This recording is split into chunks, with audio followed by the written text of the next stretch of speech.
बड़े सपने भी पूरे हो सकते हैं। अब देश की अपेक्षा और आकांक्षा दोनों बढ़ गई है। इसलिए आने वाले 3-4 वर्षों के लिए हमारे संकल्प भी बहुत बड़े हो गए हैं। अब देश का लक्ष्य है लॉजिस्टिक्स कॉस्ट को कम से कम करना, रेलवे की कार्गो क्षमता बढ़ाना, पोर्ट कार्गो कैपेसिटी बढ़ाना, टर्न अराउंड टाइम को कम करना। आने वाले 4-5 साल में देश में कुल मिलाकर 200 से ज्यादा एयरपोर्ट, हेलीपैड और वाटर एरोड्राम बनकर तैयार होने जा रहे हैं। अभी जो 19,000 किलोमीटर के करीब का हमारा गैस पाइपलाइन नेटवर्क है, उसे भी बढ़ाकर लगभग 2 गुना किया जाएगा।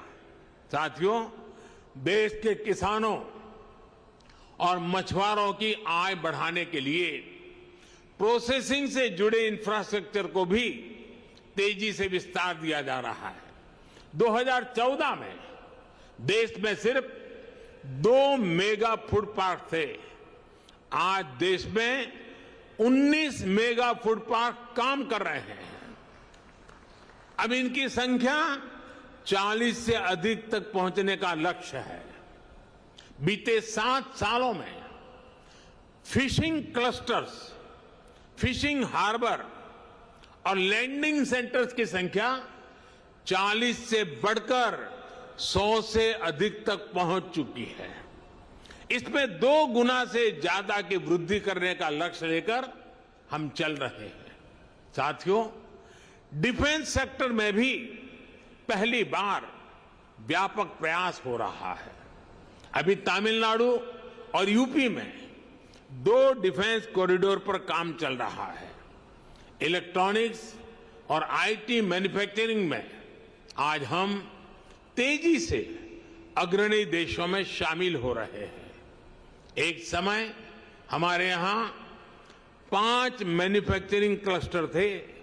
आज 15 मैन्युफैक्चरिंग क्लस्टर हम तैयार कर चुके हैं और इसे भी 2 गुना तक वृद्धि का टारगेट है।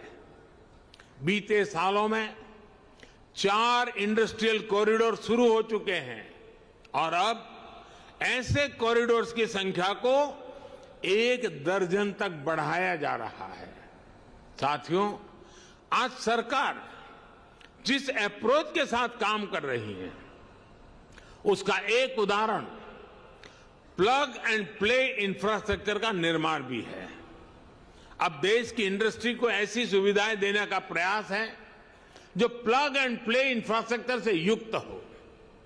यानी देश और दुनिया के निवेशकों को सिर्फ अपना सिस्टम लगाना है और काम शुरू करना है।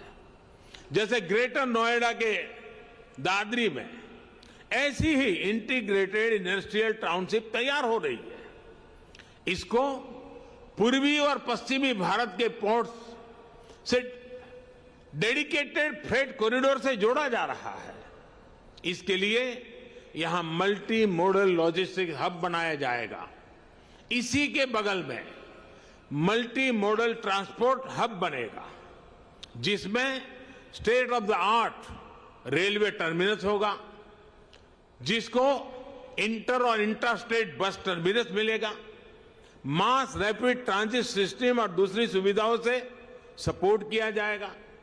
देश के अलग अलग हिस्सों में ऐसी ही सुविधाओं के निर्माण से भारत दुनिया की बिजनेस कैपिटल बनने का सपना साकार कर सकता है। साथियों, ये जितने भी लक्ष्य मैंने गिनाए हैं, ये लक्ष्य सामान्य नहीं है और इसलिए इनको हासिल करने के लिए प्रयास भी अभूतपूर्व होंगे और इसके तरीके भी अभूतपूर्व होंगे और इन्हें सबसे ज्यादा ताकत PM Gati Shakti national master plan से ही मिलेगी। जिस प्रकार जेम ट्रिनिटी यानी जनधन आधार मोबाइल की शक्ति से देश में सरकारी सुविधाओं को तेजी से सही लाभार्थी तक पहुंचाने में हम सफल हुए हैं। पीएम गति शक्ति इंफ्रास्ट्रक्चर के क्षेत्र